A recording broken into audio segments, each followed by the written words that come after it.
الذين يأكلون الربا لا يقومون إلا كما يقوم الذي يتخبطه الشيطان من المس ذلك بأنهم قالوا إنما البيع مثل الربا وأحل الله البيع وحرم الربا فمن جاءه موعظة من ربه فانتهى فله ما سلف وأمره إلى الله ومن عاد فأولئك أصحاب النار هم فيها خالدون يمحق الله الربا ويربي الصدقات والله لا يحب كل كفار أثيم إن الذين آمنوا وعملوا الصالحات وأقاموا الصلاة وآتوا الزكاة لهم أجرهم عند ربهم ولا خوف عليهم ولا هم يحزنون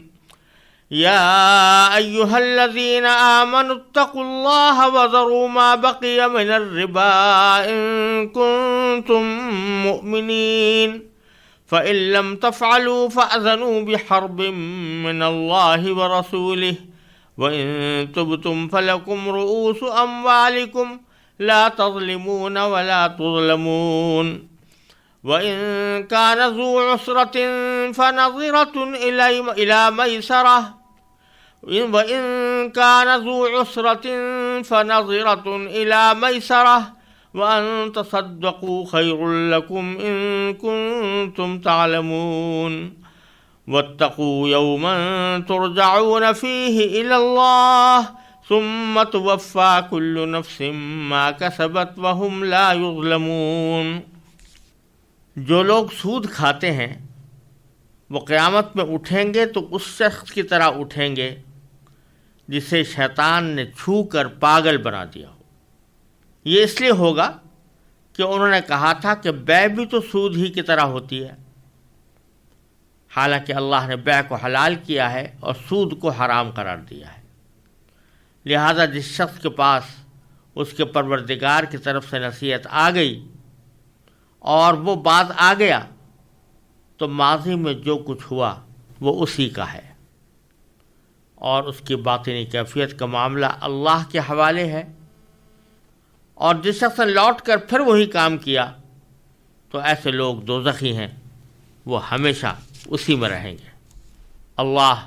سود کو مٹاتا ہے اور صدقات کو بڑھاتا ہے، اور اللہ ہر اس شخص کو ناپسند کرتا ہے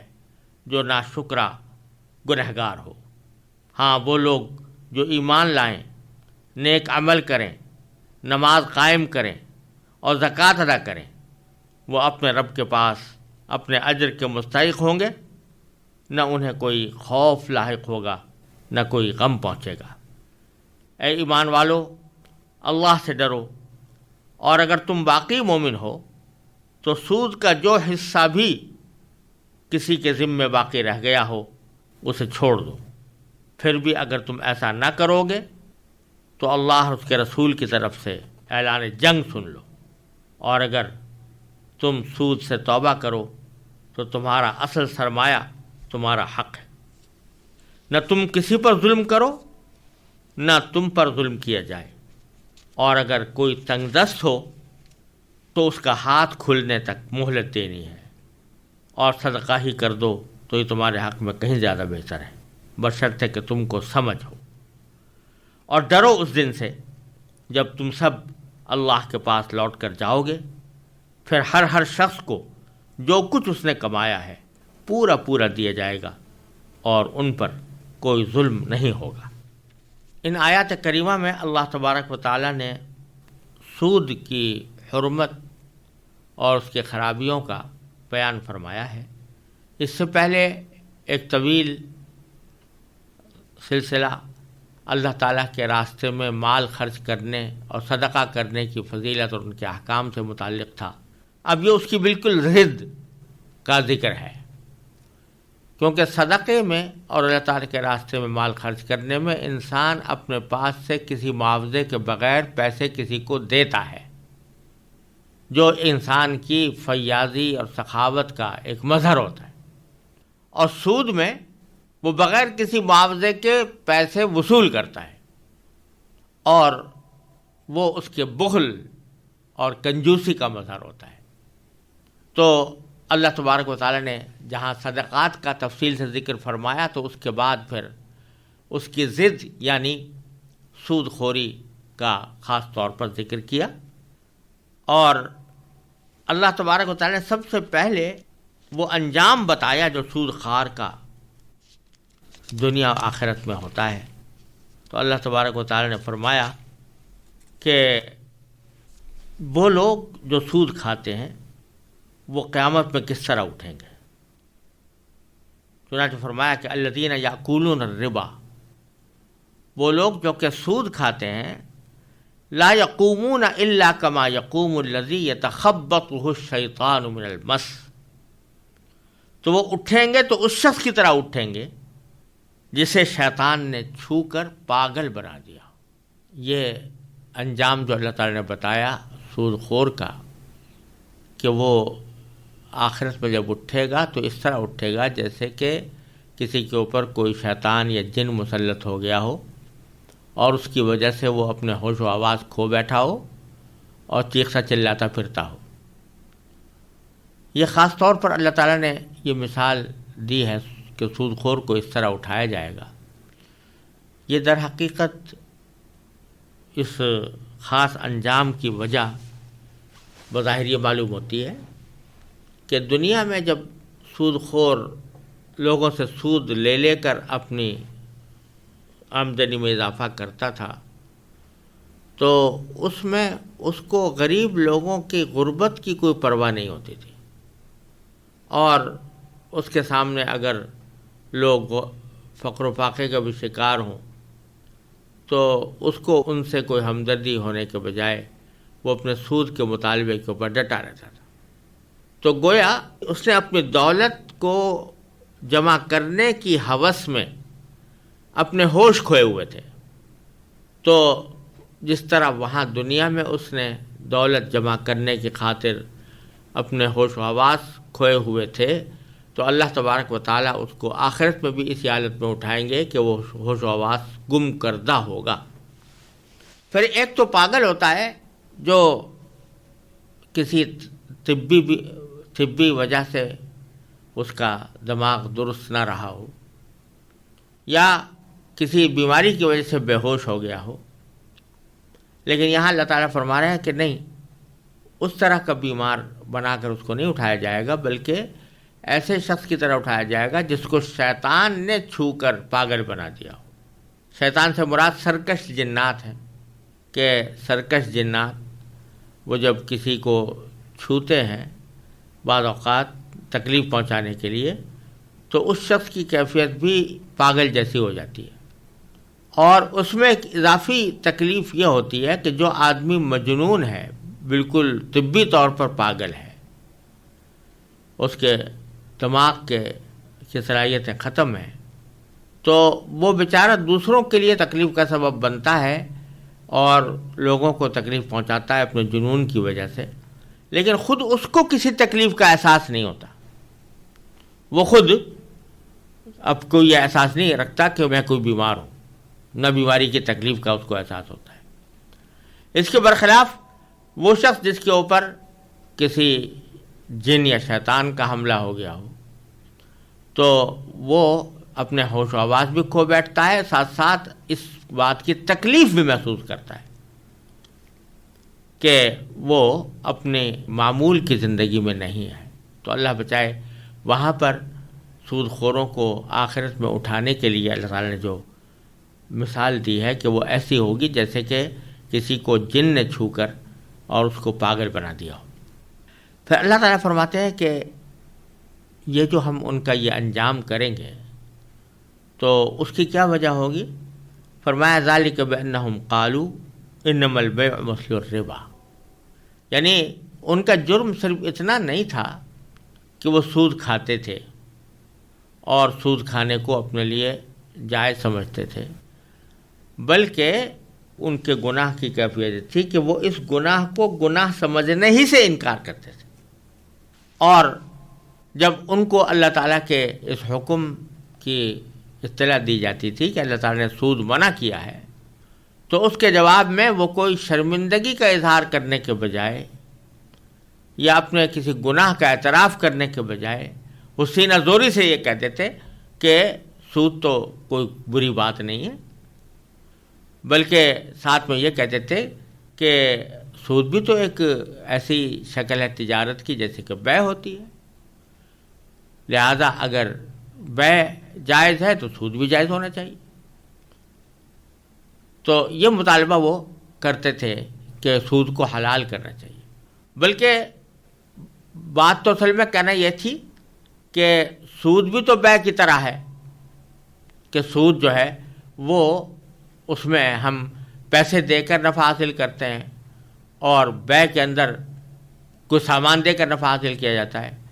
تو کہنا تو یوں تھا کہ سود بھی تو بیع کی طرح ہے، تو لہذا اگر بیع جائز ہے تو سود بھی جائز ہونا چاہیے۔ لیکن وہ ایک استہزاء کا انداز اختیار کرتے تھے، اور استہزاء کا انداز اختیار کر کے یہ کہتے تھے کہ بیع بھی تو سود ہی کی طرح ہے، لہذا اگر سود کو حرام کرنا ہے تو پھر بیع کو بھی حرام کرو، کیونکہ دونوں ایک جیسی چیزیں ہیں۔ تو اللہ تبارک و تعالیٰ نے فرمایا کہ ان کا جو آخرت میں یہ برا انجام ہو رہا ہے یہ صرف اس وجہ سے نہیں کہ یہ سود کھاتے تھے، بلکہ اس وجہ سے کہ سود کے جواز کے اوپر دلائل پیش کرنے کے تیار تھے، اور وہ دلائل پیش کرنے کا انداز بھی تمسخر آمیز انداز تھا۔ اس لیے اللہ تعالیٰ نے ان کا یہ انجام کیا کہ وہ ان کو اس طرح کر کے اٹھایا۔ یہاں یہ سمجھ لیجئے کہ سود یا ربا، جس کو عربی زبان میں کہا گیا ہے، اس کو اللہ تعالیٰ نے ہر جگہ جہاں پر بھی ذکر فرمایا تو اس کا مفہوم اہل عرب کے سامنے بالکل واضح تھا، اس میں کوئی پوشیدگی، کوئی ابہام، اجمال نہیں تھا، اور اس کی کسی تعریف، باقاعدہ قانونی تعریف کرنے کی بھی ضرورت نہیں تھی، کیونکہ ہر شخص جانتا ہے کہ سود کیا چیز ہوتی ہے، اس واسطے کوئی تعریف کرنے کی ضرورت نہیں تھی۔ اللہ تعالیٰ نے شراب کی بھی تعریف نہیں کی، زنا کی بھی تعریف نہیں کی، جھوٹ کی بھی تعریف نہیں کی، غیبت کی بھی تعریف نہیں کی۔ وہ اس لیے نہیں کی کہ سب لوگ اس کے معنی سے واقف ہیں۔ اسی طرح ربا کی بھی تعریف نہیں کی، لیکن اس کا معنی سب جانتے تھے، اور یہ کہ ہر شخص کو معلوم تھا سود یا ربا ہر اس زیادہ رقم کو کہا جاتا ہے جو کسی قرض پر طے کر کے وصول کی جائے۔ ایک قرضہ کسی کو دیا گیا ہے تو اس میں اگر طے کر کے یہ بات وصول کی جائے کہ بھئی ہم تمہیں 100 روپے قرض دے رہے ہیں اور جب لیں گے تو 105 کر کے لیں گے، تو یہ 5 روپے جو ہیں یہ سود ہو گئے، اور اسی کو ربا کہا گیا ہے۔ یہ بات بالکل واضح طریقے پر قرآن کریم سے بھی معلوم ہوتی ہے اور رسول اللہ صلی اللہ علیہ وسلم کی احادیث سے بھی معلوم ہوتی ہے کہ سود ہر اس رقم کو کہتے ہیں جو قرض کے اوپر طے کر کے، باقاعدہ طے کر کے وصول کی جائے۔ اگر فرض کیجئے قرض کرتے وقت تو قرض دیتے یا لیتے وقت میں تو کوئی شرط طے نہیں کی تھی، بلکہ طے یہی ہوا تھا کہ جتنی رقم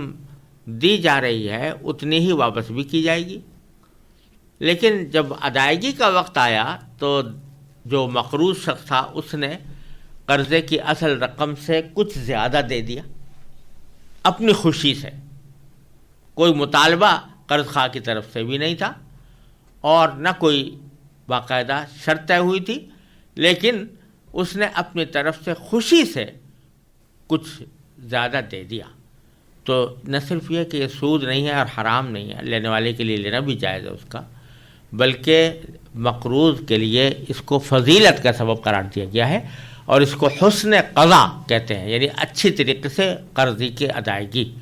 اور یہ رسول اللہ صلی اللہ علیہ وسلم کا اپنا معمول بھی تھا کہ جب آپ کے ذمے کسی کا قرض ہوتا تو جب ادائیگی کا وقت آتا تو آپ اس کو کچھ بڑھا کر دیتے تھے، لیکن یہ بڑھا کر دینا نہ تو قرض کے معاہدے میں طے ہوتا تھا، نہ مقروض کی طرف سے کوئی مطالبہ ہوتا تھا، نہ کوئی ایسا رواج تھا کہ جس کو یہ سمجھا جائے کہ یہ بھی گویا مشروط کے حکم میں ہے۔ تو اس وجہ سے رسول اللہ صلی اللہ علیہ وسلم نے اس کا اہتمام فرمایا۔ لیکن آج بھی اگر کوئی شخص یہ کرنا چاہے تو بہت اچھی بات ہے، لیکن قرض میں طے کر کے یا کوئی ایسی صورت بنا کر کے جس سے وہ مشروط جیسا ہو جائے تو اس طرح جو دیا جائے گا وہ سود ہی ہوگا۔ تو انہوں نے جو قیاس کیا تھا بیع کے اوپر ربا کو، اور کہا تھا کہ جیسے بیع ہے ویسی ربا بھی ہے، دونوں کے درمیان کوئی فرق نہیں ہے، تو وہ اس لیے کہہ رہے تھے کہ بیع کے اندر کیا ہوتا ہے کہ کوئی آدمی اپنا کوئی سامان بیچتا ہے، جتنی لاگت پر اس نے لیا تھا اس سے کچھ نفع اپنے اوپر رکھ کر پھر بیچتا ہے۔ بلکہ اس میں یہ بھی ہوتا ہے، اور یہ رسول کریم صلی اللہ علیہ وسلم کے عہد مبارک میں بھی ہوتا تھا، کہ کسی شخص نے کوئی سامان خریدا، سامان بیچا، لیکن اگر خریدار نے اس کے رقم کی ادائیگی کے لیے کچھ مدت عقد قرض عقد بیع کے اندر ہی طے کر لیا ہے کہ مثلا میں اپنے اس کے پیسے 6 مہینے کے بعد ادا کروں گا، تو اس صورت میں بھی بیع کے اندر کوئی قیمت مقرر کر لی جاتی تھی، اور بعض اوقات وہ نقد قیمت سے کچھ زیادہ بھی ہوتی تھی۔ لیکن جب ایک مرتبہ وہ نقد قیمت متعین ہو گئی، ادھار قیمت متعین ہو گئی، تو اب اگر فرض کرو کہ بعد میں جس شخص نے وہ چیز خریدی تھی وہ وقت پر ادائیگی نہ بھی کرے، تب بھی قیمت میں کوئی اضافہ نہیں ہوتا تھا۔ تو ادھر جاہلیت کے لوگ یہ کرتے تھے، عرب کی جاہلیت کے لوگ یہ کرتے تھے کہ اگر فرض کرو کہ وہ اپنے وقت کے اوپر پیسے ادا نہ کر سکا تو اس سے کہتے تھے اما ان تقضی و اما ان تربی، کہ یا تو ہمارے ادا کر دو، جو ہمارے ذمہ قیمت ہے وہ ادا کر دو، اور وہ اما ان تربی، یا پھر تم اس کے اندر اضافہ کر دو، قیمت میں اضافہ کر دو۔ یعنی پیچھے پیسے اگر 100 روپے تھے تو اب چونکہ تم نے وقت پر ادا نہیں کیا، آئندہ ادا کرو گے تو اب اس میں کچھ مزید اضافہ کر دو۔ اب ہوتا ہی تھا کہ یہ پہلے جو اضافہ کیا گیا تھا جس وقت بیع ہو رہی تھی، اس وقت جو اضافہ کیا گیا تھا وہ تو حلال تھا، لیکن جب وقت گزر گیا، وقت پر ادائیگی نہ ہوئی، اور اس موقع پر اگر وہ اضافہ کرنا چاہے تو اس کو ربا اور سود کہا جاتا تھا۔ تو اس پر ان کو اعتراض تھا کہ یہ کیا بات ہوئی کہ پہلی مرتبہ جب اضافہ کیا گیا تھا وہ تو آپ نے اس کو تو کوئی ناجائز قرار نہیں دیا، لیکن دوسری مرتبہ جب اضافہ کیا گیا اور اس کے اندر زیادتی کی گئی تو اس کو آپ حرام قرار دے رہے ہیں۔ تو اللہ تبارک و تعالی سے ان کو یہ گویا شکوہ تھا کہ آپ نے بیع کو تو حلال کر دیا ہے اور ربا کو حرام کر دیا۔ حالانکہ یہ اعتراض بڑا احمقانہ تھا، اس لیے احمقانہ تھا کہ عقلی طور پر بھی جو ایک چیز جو سامان تجارت ہوتی ہے اس کے حالات مختلف ہیں، اس کے احکام مختلف ہیں، اور نقدی کے احکام مختلف ہیں۔ سامان تجارت جو ہوتا ہے، کوئی بھی چیز دنیا کی ہو، وہ اپنے ذاتی طور پر اس کے اندر کوئی فائدہ ہوتا ہے، کپڑا ہے، کھانے کی چیز ہے، فرنیچر ہے، گاڑی ہے، جو چیزیں بھی ہیں ان کی اپنی ذاتی اس کے اندر ایک منفعت ہوتی ہے، ذاتی فائدہ ہوتا ہے۔ تو اگر آدمی اس کے اوپر لاگت پر کہیں سے لی اور اس کے اوپر نفع لے کر بیچا تو اس میں کوئی خرابی نہیں، لیکن نقدی جو ہے، نقدی کو اللہ تبارک و تعالیٰ نے سامان تجارت نہیں بنایا۔ نقدی صرف اس کام کے لیے پیدا ہوئی ہے کہ اس کو تبادلے کا ایک ذریعہ پیدا ہو، اور پہلے زمانے میں مثلا جو بارٹر سسٹم ہوتا تھا، یعنی ایک جنس کے بدلے دوسری جنس خرید لی جاتی تھی، کپڑا دے کر گندم لے لیا مثلا، لیکن اس میں قیمت کا تعین کرنا مشکل ہوتا تھا کہ کتنے کپڑے کے مقابلے میں کتنی گندم دی جائے، اس کا پیمانہ مقرر کرنا دشوار ہوتا تھا۔ اور پھر ضروری ہے کہ جس شخص کو کپڑے کی ضرورت ہے اس کے پاس گندم موجود ہو، جس کو گندم کی ضرورت ہے اس کے پاس کپڑا موجود ہو۔ اس لیے ضرورت تھی کہ ایسی چیز پیدا کی جائے کہ جو تبادلے کا ذریعہ ہو، وہ اپنے ذات میں کوئی منفعت نہیں رکھتی۔ چنانچہ جو نقدی ہوتی ہے اس کو اگر کوئی کھا کر اپنے بھوک مٹانا چاہے بھوک نہیں مٹا سکتا، پی کر پیاس مٹانا چاہے پیاس نہیں مٹا سکتا، اس کو اپنے لباس کے طور پر استعمال نہیں کر سکتا۔ ہاں، اس کو دے کر کوئی چیز ایسی حاصل کی جا سکتی ہے جس سے نفع ہو۔ تو اس واسطے ان کا یہ اعتراض بالکل لغو تھا کہ بیع اور ربا دونوں ایک جیسے ہیں، کیونکہ بیع ہوتی ہے سامان تجارت کی اور سود ہوتا ہے نقدی میں، اور نقدی ایسی چیز نہیں کہ جو سامان تجارت بنائی جائے، وہ صرف آلہ تبادلہ ہے، لہٰذا دونوں میں زمین آسمان کا فرق ہو گیا۔ اللہ تبارک و تعالیٰ نے یہ فرق رکھا ہے دونوں چیزوں میں احکام کے اعتبار سے۔ تو نفع سامان تجارت پر آپ وصول کر سکتے ہیں، لیکن نقدی کے اوپر نفع لینا یہ کسی بھی صورت جائز نہیں ہے، نہ ہاتھ در ہاتھ معاملے میں، نہ ادھار کے معاملے میں۔ اور جو اشیاء ضرورت ہے یا جن کو سامان تجارت کہا جا رہا ہے، تو اس میں نفع لینا جائز ہے، نقد سودے کے اوپر بھی اور ادھار سودے پر بھی۔ اور نقدی کا تبادلہ جب نقدی سے ہو تو نہ نقد سودے کے اوپر کوئی اضافہ لینا جائز ہے، نہ ادھار سودے کے اوپر کوئی نفع لینا جائز ہے، کیونکہ دونوں کے احکام میں زمین و آسمان کا فرق ہے۔ یہ بہرحال ایک اچھی خاصی فلسفیانہ بحث ہے کہ جو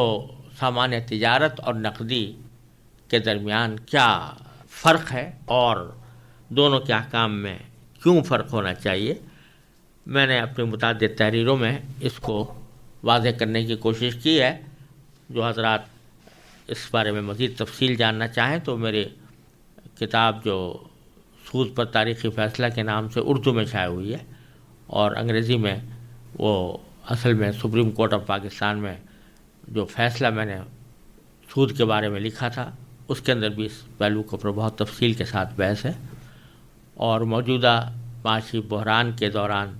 ایک مقالہ میں نے لکھا تھا جو اس معاشی بحران کے اسباب اور علاج سے متعلق تھا، اس میں بھی اس پہلو کو نہایت تفصیل کے ساتھ واضح کیا ہے۔ جو حضرات دلچسپی رکھتے ہوں تو اس سے رجوع کر سکتے ہیں۔ بہرحال ان کا یہ اعتراض کہ بیع ربا کی طرح ہے، یہ ایک غلط اعتراض تھا، اور اس کا عقلی بنیادوں پر بہت مستحکم جواب دیا جا سکتا تھا اور دیا گیا ہے۔ لیکن یہ بات دیکھنے کی ہے کہ اللہ تبارک و تعالی نے یہ جواب دینے کے بجائے، یعنی بیع اور سود کے درمیان فرق بیان کرنے کے بجائے، اللہ تعالیٰ نے ایک حاکمانہ جواب دیا۔ یعنی اللہ تعالیٰ چاہتے تو کہہ دیتے کہ بھئی تم بہت غلط فہمی میں پڑ گئے ہو، بیع اور چیز ہوتی ہے، سود اور چیز ہوتی ہے، دونوں کے درمیان زمین و آسمان کا فرق ہے، فلاں فلاں فرق ہے، تفصیل سے اللہ تعالیٰ بتا سکتے تھے، لیکن اللہ تعالیٰ نے یہ کچھ نہیں بتایا، بلکہ انما وَأَحَلَّ اللَّهُ الْبَيْعَ وَحَرَّمَ الرِّبَا، بس یہ فرمایا کہ اللہ نے بیع کو حلال کیا ہے، ربا کو حرام کیا ہے، لہذا دونوں میں کوئی مناسبت نہیں ہے۔ یہ حاکمانہ جواب ہے، اور اس لیے دیا کہ در حقیقت یہ جتلانا مقصود ہے کہ جب اللہ تعالیٰ نے بیع کو حلال اور سود کو حرام قرار دے دیا ہے، تو ایک بندے کا کام یہ نہیں ہے کہ وہ اللہ تعالیٰ سے اس حکم کی حکمت اور اس کا فلسفہ پوچھتا پھرے، اور عملاً یہ کہے کہ جب تک مجھے اس کا فلسفہ سمجھ میں نہیں آ جائے گا میں اس حکم پر عمل نہیں کروں گا۔ واقعہ یہ ہے کہ اللہ تعالیٰ کے ہر حکم میں یقیناً کوئی نہ کوئی حکمت ضرور ہوتی ہے، لیکن یہ ضروری نہیں ہے کہ وہ ہر شخص کی سمجھ میں آ بھی جائے۔ لہذا اگر اللہ تعالیٰ پر ایمان ہے تو پہلے اس کے ہر حکم پر سر تسلیم خم کرنا ہوگا، اس کے بعد اگر کوئی شخص اپنے مزید اطمینان کے لیے اس حکم کی حکمت اور اس کا فلسفہ سمجھنے کی کوشش کرے تو کوئی حرج نہیں، لیکن اس پر اللہ تعالیٰ کے حکم کی تعمیل کو موقوف رکھنا ایک مومن کا کام نہیں ہے۔ یہ در حقیقت اللہ تعالیٰ واضح کرنا چاہتے ہیں کہ تمہیں در حقیقت پوچھنے کا حق نہیں ہے۔ یہ کچھ ایسی بات ہے جیسے کہ آپ یوں سمجھیں کہ اگر آپ نے کوئی ایک گھر کی خدمت کے لیے نوکر رکھا ہو اور آپ اس نوکر کو حکم دیں کہ تم میرے لیے 10 کلو گوشت لے کے آ جاؤ، وہ نوکر پہلے یہ پوچھے کہ پہلے مجھے یہ بتائیے کہ آپ 10 کلو گوشت کیوں منگا رہے ہیں، جبکہ آپ کے یہاں گھر میں اتنے آدمی نہیں ہیں کہ 10 کلو گوشت ان کے لیے ضروری ہو۔ تو جو نوکر تعمیل حکم کے بجائے یہ سوال کرے کہ آپ نے یہ حکم کیوں دیا اور ہر چیز کی علم پوچھنے کی کوشش کرے، تو وہ نوکر اس لائق نہیں ہے کہ اس کو نوکر رکھا جائے، حالانکہ وہ نوکر بھی انسان ہے اور حکم دینے والا بھی انسان ہے۔ لیکن اللہ تبارک و تعالیٰ کے مقابلے میں سارے انسان اس کے بندے ہیں، غلام ہیں. نوکر تو نہیں، غلام ہیں. نوکر سے بھی بہت نیچے درجے کی چیز. غلام بھی نہیں، بندے ہیں، اللہ تعالیٰ کے بندے ہیں. اور دونوں میں کوئی مناسبت بھی نہیں. اللہ تعالیٰ کا علم غیر متناہی، بندے کا علم متناہی، سمجھ متناہی. تو یہاں اگر بندہ یہ کہے کہ جی میں اس وقت تک آپ کے حکم پر عمل نہیں کروں گا جب تک کہ مجھے اس کی حکمت معلوم نہ ہو، تو اس سے بڑی حماقت اور کیا ہوگی، اس سے بڑی بے عقلی کیا ہوگی. اس لیے اللہ تعالیٰ نے ان کو ان کے عقلی اعتراض کا عقلی جواب دینے کی بجائے حاکمانہ طور پر فرمایا احل اللہ البیع وحرم الربا. اللہ نے بے حلال کی ہے، ربا حرام کیا. ماننا ہے تو مان لو، ورنہ تمہارا انجام خراب ہوگا. یہ اللہ تبارک و تعالیٰ نے فرما کر یہ بتلا دیا. ایک تو یہ بات واضح کر دی کہ اللہ تعالیٰ کے حکم کے آگے کیوں کا سوال کرنا یہ بندے کا کام نہیں. دوسرے کہ جو لوگ اس قسم کا سوال کرتے ہیں اور اللہ تعالیٰ کے حکم کو ماننے کے بجائے اس کے اوپر معترض ہوتے ہیں، اعتراض کرتے ہیں، تو ان کا انجام آخرت میں یہ ہے کہ ان کو اس طرح اٹھایا جائے گا جیسے کہ کوئی ایسا شخص جس کو جن لپٹ گیا ہو یا شیطان لپٹ گیا ہو اور اس نے اس کو پاگل بنا دیا ہو. اللہ تعالیٰ ہر مسلمان اس انجام سے محفوظ رکھے. پھر اللہ تعالیٰ فرماتے ہیں فمن جاءہ موعظۃ من ربہ، کہ اب جس شخص کے پاس اس کے پروردگار کی طرف سے نصیحت آ گئی، یعنی پروردگار نے کہا کہ سود کا معاملہ چھوڑ دو، فنتہا، پھر وہ باز آ گیا، یعنی اس نے سود کے معاملات ترک کر دیے. فلہ ما سلف، تو ماضی میں جو کچھ ہوا وہ اسی کا ہے. یعنی مراد یہ ہے کہ جب تک سود کے حرام ہونے کا اعلان نہیں ہوا تھا، اس سے پہلے بہت سے لوگوں نے سودی معاملات کر رکھے تھے اور وہ سود کھا پی کے ختم بھی ہو چکا تھا. تو جب سود حرام ہوا تو کسی کے دل میں یہ خیال ہو سکتا تھا کہ وہ جو پچھلے سال سے ہم سود کھاتے چلے آ رہے ہیں وہ تو ہے ہی حرام، تھا ہی حرام، لہذا وہ سارا واپس کرنا ہوگا ہمیں. تو اللہ تعالیٰ فرما رہے ہیں کہ نہیں، جب اللہ تعالیٰ کی طرف سے نصیحت آئی اور اس کے بعد آدمی باز آ گیا، تو پھر جو پچھلے زمانے میں اس سے معاملات کیے تھے، جو کھا پی کر ختم کر چکا ہے، تو وہ اس کا ہے، یعنی اس کے اوپر اس کا مواخذہ نہیں ہوگا، نہ اس کو واپس لوٹانے کی اس کے اوپر ذمہ داری عائد کی گئی ہے. ہاں، جس وقت کہ ربا کی حرمت کا اعلان ہوا اس وقت میں اگر کسی کے ذمے کوئی سود کی رقم باقی تھی اس کو چھوڑنا لازمی ہے، جیسا کہ آگے آنے والا ہے. لیکن جو واقعات معاملات پہلے پیش آ چکے ان کے بارے میں اللہ تعالیٰ نے فرمایا کہ یہ اس کے اوپر اس کا کوئی مواخذہ نہیں ہے اور وہ اس سے مطالبہ نہیں کیا جائے گا کہ وہ واپس کرے. فَلَهُ مَا سَلَفَ وَأَمْرُهُ إِلَى اللَّهِ، اور اس کا معاملہ اللہ کے حوالے ہے. یعنی یہ بات کہ جو سود کو اس نے فرض کرو چھوڑا ہے، تو آیا اخلاص کے ساتھ اللہ تعالیٰ کی حکم کی تعمیل میں چھوڑا ہے، یا سود کو سمجھتا تو برحق ہے اور کسی دباؤ میں آ کر وقتی طور پر چھوڑ دیا، آئندہ اس کا ارادہ ہے کہ جب کبھی موقع ملے گا تو سود کا کاروبار کروں گا. تو ظاہر ہے کہ وہ اس شخص کا انجام مختلف ہوگا اس شخص سے جو اخلاص کے ساتھ سود چھوڑ رہا ہے.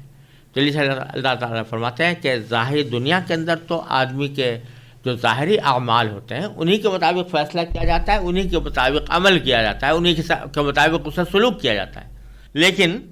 جو اس کی باطنی کیفیت ہے وہ تو اللہ تعالیٰ ہی بہتر جانتے ہیں، اس لیے وہ معاملہ اللہ کے حوالے. وَأَمْرُهُ إِلَى اللَّهِ، ہمارے سامنے اگر کوئی شخص سود سے باز آ گیا تو ہم یہ سمجھیں گے کہ اس نے سود چھوڑ دیا. ہم اس کو بلا وجہ بدگمانی نہیں کریں گے کہ یہ اس نے محض دباؤ میں آ کر چھوڑا ہے اور یہ اس کو برا نہیں سمجھتا اور آئندہ بھی کرے گا. لیکن اللہ تعالیٰ کو جانتے ہیں، لہذا اس کا معاملہ اللہ کے ساتھ، یہ مطلب ہے امرہ الی اللہ، اور اس کا معاملہ اللہ تعالیٰ کے ساتھ ہے، اللہ تعالیٰ کی طرف ہے۔ ومن عاد، اور جس شخص نے لوٹ کر پھر وہی کام کیا، یعنی وہی سود لینا شروع کیا، تو ان کے بارے میں فرمایا کہ فَأُولَٰئِکَ أَصْحَابُ النَّارِ، تو ایسے لوگ دوزخ کے باسی ہیں، ہم فیہا خالدون، وہ اسی میں رہیں گے۔ یعنی مطلب یہ ہے کہ جن لوگوں نے حرمت سود کو تسلیم نہیں کیا اور وہی اعتراض کرتے رہے کہ بے اور سود میں کوئی فرق نہیں، اور وہ کافر ہونے کی وجہ سے ابدی عذاب کے مستحق ہوں گے، کیونکہ وہ انہوں نے مانا ہی نہیں، قرآن کے حکم کو نہیں مانا، رسول کریم صلی اللہ علیہ وسلم کے ارشاد کو نہیں مانا، تو وہ کافر ہیں، مسلمان ہے ہی نہیں۔ لہذا اللہ تعالیٰ نے فرمایا کہ وہ دوزخ کے باسی ہیں اور اس میں ہمیشہ رہیں گے۔